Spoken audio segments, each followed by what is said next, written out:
for a long time, dry aging has just been an art more than a science. And so we're trying to bring science into it to better understand what's going on.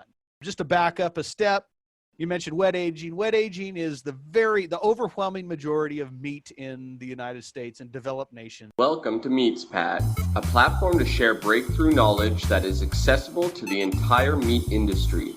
Be ready to hear from meat specialists who will talk about numerous topics in meat science, including animal welfare, meat production, meat quality, and so much more. This podcast is brought to you by the Department of Animal Science and Industry at Kansas State University, the Niche Meat Processor Assistance Network, the National Provisioner, and Ultrasource, the new standard for innovation. Since 1883, Ultrasource has been a trusted supplier to the food industry. Ultrasource provides superior kill floor, processing, packaging, and labeling equipment and operational supplies. Hello, meat folks. Welcome to the MeatsPad podcast. My name is Francisco Nahara. I'm your host today. We have a very special episode. Our guest today is Dr. Phil Bass from the University of Idaho. He is an assistant professor and meat scientist. Thank you for accepting the invitation to be on this podcast. We are very excited to talk about dry aging, meat tenderness, and much more. Welcome, Dr. Bass. How are you today? Fantastic. Happy to be a part of the podcast. Before we start this awesome conversation with you, please share with the audience a little bit about your career, about your work experience. I think your experience so far is unique. You have a very different perspective on the meat industry. Please share with us about this. Absolutely. Yeah, I did my undergrad and master's work in Cal Poly in San Luis Obispo, California. It was a great experience. I ran the meat plant there at the university to help teach some classes. And that inspired me to get my PhD, which led me to Colorado State University. And I graduated there in 2009. And anyone that can recall 2009, it was a tough time to be looking for a job. But thankfully, and I'm very grateful and blessed to have had it, I started a career with the Certified Angus Beef brand out in Worcester, Ohio, and it was a great experience. It was such a learning experience for me, and it was very rewarding to be a part of that team. And I was there for 8.5 years. And however, our family is all west of the Rockies, and so had the opportunity about 3 years ago to come and be an instructor, a professor at the University of Idaho in the meat science discipline. And so we took that chance. It was it was one of the hardest decisions of my life to leave Certified Angus Beef, but we maintained some pretty good relationships and friendships out there. And like I said, the experience and learning is invaluable, the time that I had with them. So thank you for letting us know more about your career, Dr. Bass. But now let's touch on a little bit about some of the questions from our processors. I had a couple people asking about beef hanging times and the impact on tenderness. We want to ask you, what are some of the pros and cons when it comes to aging meat, either dry aging or wet aging, and we'll be touching about this here in a minute. But as a very broad question, what is meat aging? Why do we age meat? Yeah, well, and you brought up some great topics and many different directions we can go, and maybe that leads to future podcasts depending on our time, of course. But why do we age meat? If you ask a traditional classical meat scientist, like I categorize myself as that, the first thing that comes to mind is tenderness. And what we're doing is using the native enzymes, the naturally occurring enzymes in the meat to help break down the muscle tissue, the muscle fibers. And that does that in a rather controlled setting that results in a more tender eating experience, but also gives you the texture that you're looking for. We do have ways of accelerating tenderization in the meat sciences. We can use external enzymes and acids and things like that, but they don't give you the same texture as the traditional meat product that we're expecting. And so by using natural tenderization via the aging process, usually in a controlled refrigerated environment, that goes through the process of breaking down that muscle fiber so it's more desirable, more tender. Okay, so that's the primary goal. You've mentioned dry aging, and that's definitely another direction that we can go, and that's where I've been spending a lot more of my time. And what that portion does, that type of aging does, you still achieve the same tenderness results, but you start developing more of the flavors and bringing different flavors to the forefront that may be more desirable to those who are interested in that type of process. Great. Now we have two main types of aging. We have dry aging. We also have wet aging. Talk a little bit about that.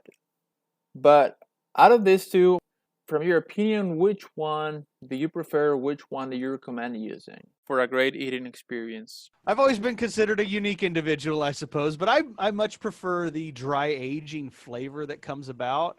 We're conducting quite a bit of research here at the University of Idaho, along with collaborating with other universities, to try to figure out what is going on there, because for a long time, dry aging has just been an art more than a science. And so we're trying to bring science into it to better understand what's going on.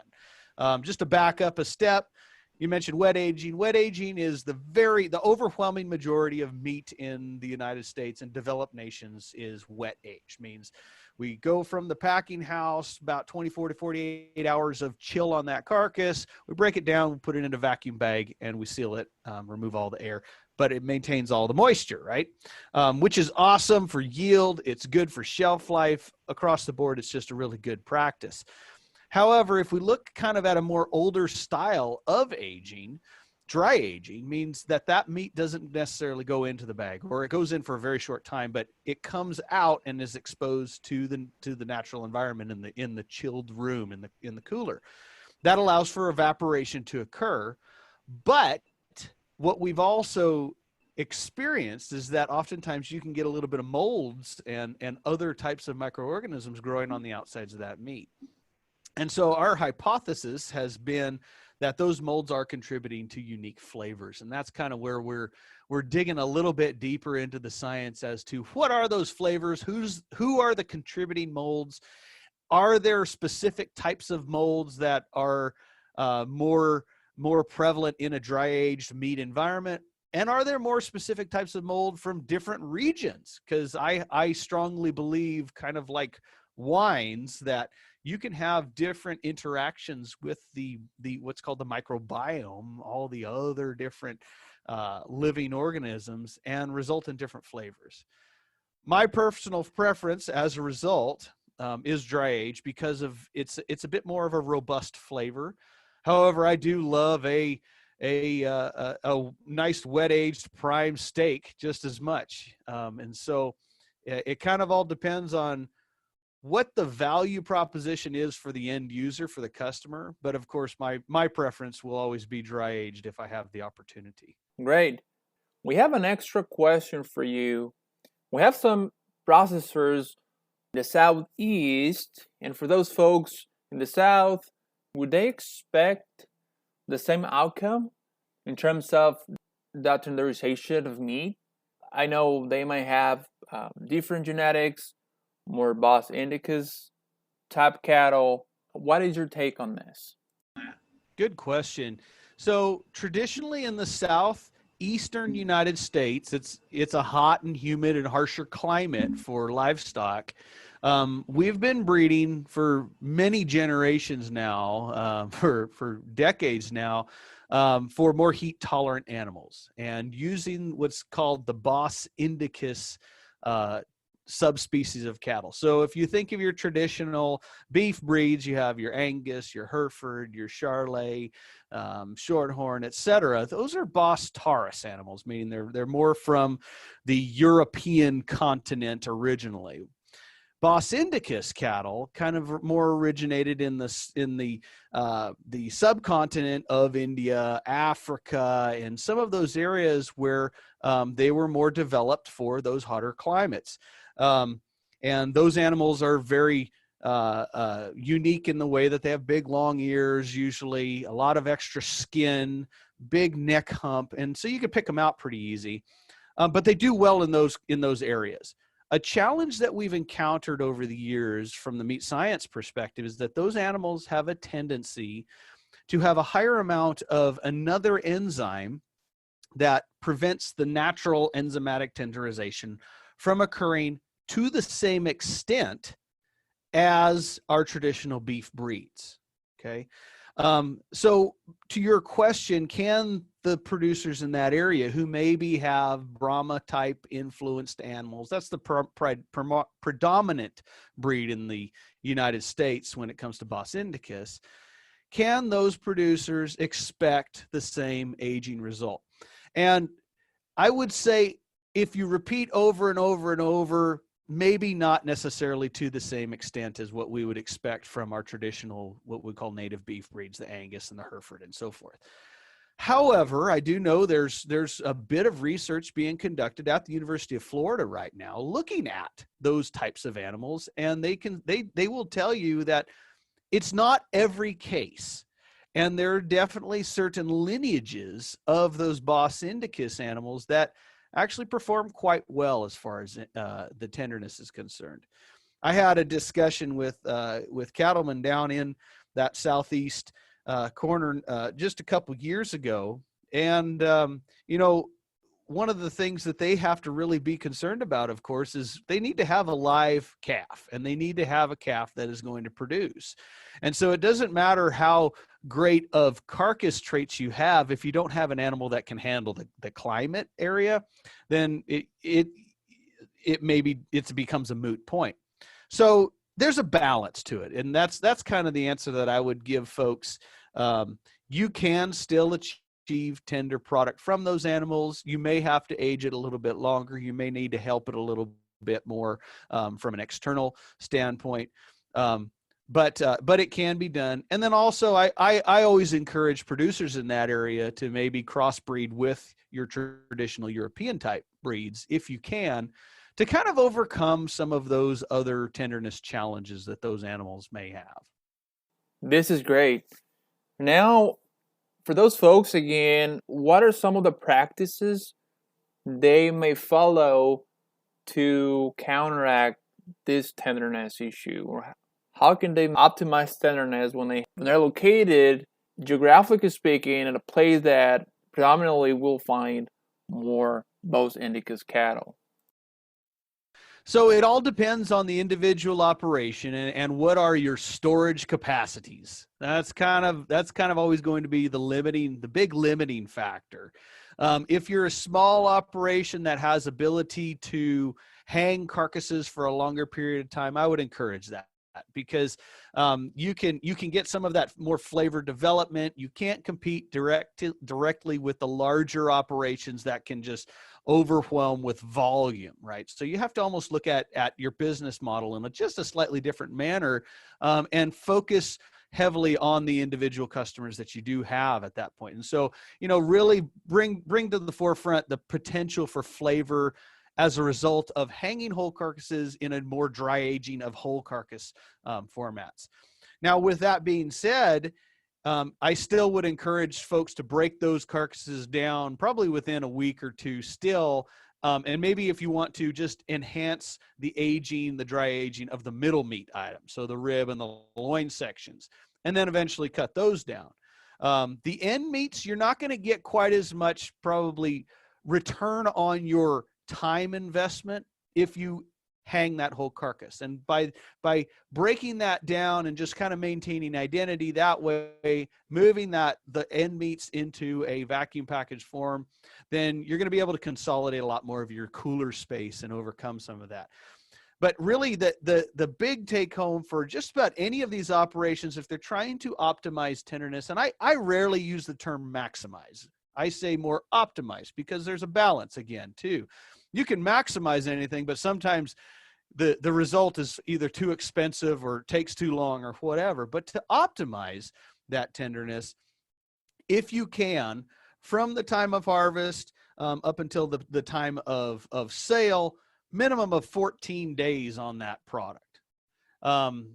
by doing that, you're starting to optimize what we call that tenderness curve and for most middle meat items.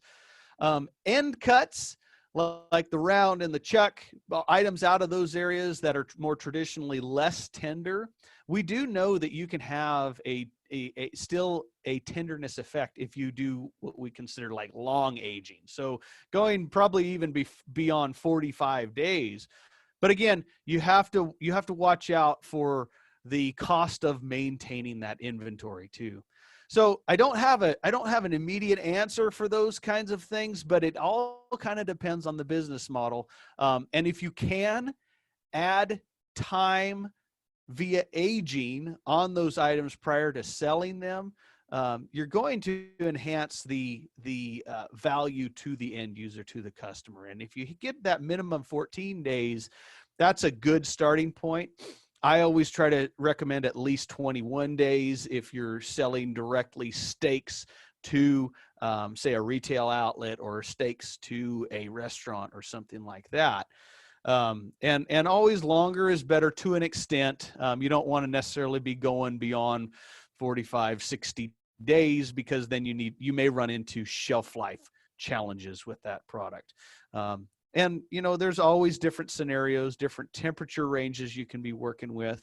I recommend for tenderness, aging protocols somewhere between 33 and 36 degrees Fahrenheit.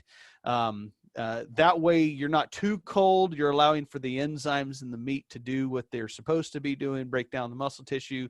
You're not too warm and getting close to that danger zone of about 40 degrees Fahrenheit. And so that way you just kind of stay in a good threshold. Good. Moving on to the next question, Dr. Bass, and I think a more personal question, and especially you have a very unique perspective going from industry to academia. What are some of the challenges you encountered when doing this? Because I know this is very unique. You can apply a lot of what you learn in the industry and then use the science to answer those questions. Tell us a little bit about that. Help us that transition, and how can this help you to conduct research? Yeah, I thank you for asking that question, actually, because that's something that's it's always at top of mind, especially when I'm talking to my students. I extremely value my time that I spent in industry. It's not nearly the length that many full-time professionals have committed to the industry, and their wisdom is going to be far greater than mine. My small snapshot in time, what I consider being in the industry, but that time in the industry really just, I believe, enhances my ability to connect the scientific world to the applied world. And I think that's extremely valuable. I think everyone should try to continue to make those connections. And it's a balancing act to make sure that we're getting the knowledge that is in that scientific world, but also using it in a way that can better the industry as a whole, can help sell product. Always keep in mind the customer that's out there. And that's some of the things that I really learned being in the industry. Coming from the academic world, freshly minted PhD out of Colorado State University, I was very prepared for research, and I was very prepared for answering some of the tough technical questions. But I wasn't as prepared as I'd like to have been for the business world. And that's where I really started to learn a lot about just working on relationships and building networks and making as many friends as you possibly can, right? So that you can go out and reach and learn from each other as you're going through your day-to-day. And then once you build those levels of trust and you build those relationships and you build those networks, then people really start to ask you the questions on the technical side. And if you can combine those two worlds, I believe you become a pretty valuable contributor to the overall community. And that's what I'm just trying to do, is continue to be a contributor to the animal agriculture community and inspire our students at the University of Idaho to take a similar look at the world as I have been able to and been given the opportunity to. And always go and try to connect, learn trade and hands-on connections to whatever it is that you're doing. And if you're ever going to propose an idea to a larger company or anything that's out there, be sure that you're willing to do that as well, and that you've had that experience or something like that. That way you can kind of put yourself in their shoes. And I feel like I can stand in the academic shoes, I can stand in the industry's shoes, and feel pretty comfortable being the conduit between the two, and just continuing to encourage that dialogue. So I don't know if that answers your question, but it's definitely an area of passion of mine, is trying to connect those dots, like you said.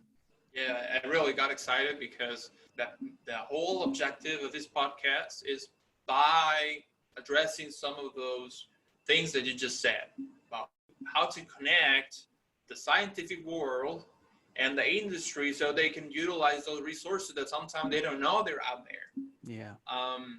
And I really appreciate it that you mentioned that. One last thought on that, I think, and that's, you mentioned something very important, like being multidisciplinary in some ways. That gives you, a different profile. And sometimes they don't teach that at school. And I think you know more than anyone that you got to learn it by yourself. And what could you tell some of the undergrads or grad students that are listening to this podcast about how to enhance those skills? Again, that's a fantastic question. And this goes beyond just the academic undergraduate and graduate students that are out there. And I firmly believe, and I teach this to professionals in the world, in the industry regularly, is you just have to continue to keep learning. You have to keep asking questions of your colleagues, and go and find people who do the job well, and learn from them, and get that hands-on experience as much as you can. I guess I didn't necessarily come from a traditional academic background. I just kind of made my way through that world the best way that I knew how, which was going into the meat lab every day and cutting meat, and going and watching the folks on the packing house lines, or going to the small locker plants and learning those techniques. There's some amazing artistry that's out there that we need to learn from these folks that we can later maybe apply in a larger setting. And the folks in the large scale packing facilities, the guys on the line, the men and women who are cutting meat and every day, they're true artists. They're amazing technicians. They're athletes. If you see them on their breaks, they're just so fit. But getting a chance to watch these experts regularly, and seeing the processes, and just getting your hands dirty, I think that's just the best way of learning. And it expands beyond the technical stuff that we can learn in the university. And that's the great thing about the university, is we can get so much knowledge out there in a short period of time, but we are limited in that time. And we can't expect people to commit 20 years to an academic program. So we're trying to get as much as we can to prepare them knowledge-wise. But at the same time, it's also important for those who have that ambition and drive and willingness to go out and learn hands-on experiences. And beyond the meat world, in my classes, I teach an introductory animal science class. So there's not everyone there that's coming in that wants to be a meat scientist per se. But I encourage all the others that are out there that say, well, go out there and drive a feed truck. Go out there and clean bunks. Help give vaccination shots at the university farms, or go and do that stuff in the summer. There's always people that are looking for that hands-on help. And by doing that, you're learning the trade. You're really learning how to apply the knowledge and the theory stuff that we can teach at the university. You're learning how to apply it in the real hands-on world. And I think that just helps to stimulate the ideas better and leads us to new research ideas and new ways of just improving the processes. So hopefully that answers your question. Yeah, it really does. Thank you a lot for your input. With this, we finalize this episode. This was an amazing conversation. Thank you, Dr. Bass. I hope all our listeners got a lot from this episode. I know we'll be having a lot of questions down the road, but maybe we can put together another episode. That'd be fantastic. Thank you so much for the opportunity. All right, meat folks, with this, we end this episode. Launched MeatsPad in Spanish is not available on Spotify. And if you want to get our most recent episodes to your inbox, please subscribe at www.meatspad.com. Stay tuned.